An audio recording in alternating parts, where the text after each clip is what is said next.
বীরভূমে উদ্ধার বিপুল পরিমাণ সোনা নগদ। অনুব্রতর রাজস্ব মন্তব্য টেনে মুখ খুলল বিজেপি।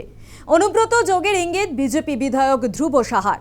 ভালো তৃণমূল হয়ে গেলে পুলিশ ভুলে যাচ্ছে, খোঁচা দিলেন কুণাল ঘোষ।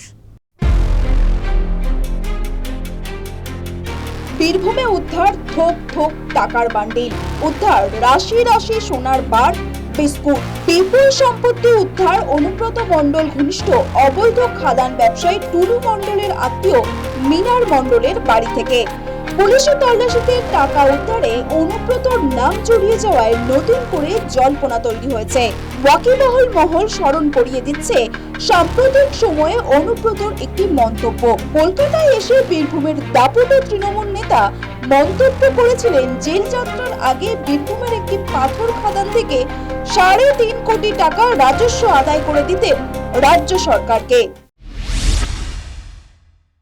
আমি বীরভূমে একটা পাথর আছে জানেন তো, কোটি টাকা আমি জমা দিতাম রেভিনিউ সরকার পেত। ওই পাথরের জন্য সেটা হয়ে গেল 40 পার ডে 40 লাখ।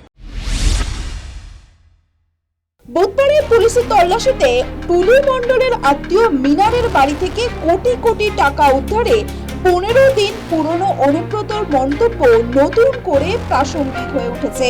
প্রশ্ন উঠছে, অবৈধ খাদানের নেপথ্যে কি বড় কোনো মাথাযুক্ত সুর চড়িয়েছে বিজেপি? দেখুন, এটা অনেক কিছু কোশ্চেনের জন্ম দিচ্ছে। কেষ্টমণ্ডল বলেছেন উনি নাকি জেলের বাইরে ছিলেন, তখন 3.5 কোটি টাকা করে কালেকশন দিচ্ছেন। রেকর্ডে তো কোথাও 3.5 কোটি টাকা ডেলি জমা হয়েছে, এটা আমরা দেখতে পাচ্ছি না। তাহলে এই টাকাগুলোই কি সেই টাকা? আমরা স্বাভাবিকভাবে জানতে চাইছি, বীরভূমের মানুষ, পশ্চিমবাংলার মানুষ জানতে চাইছে।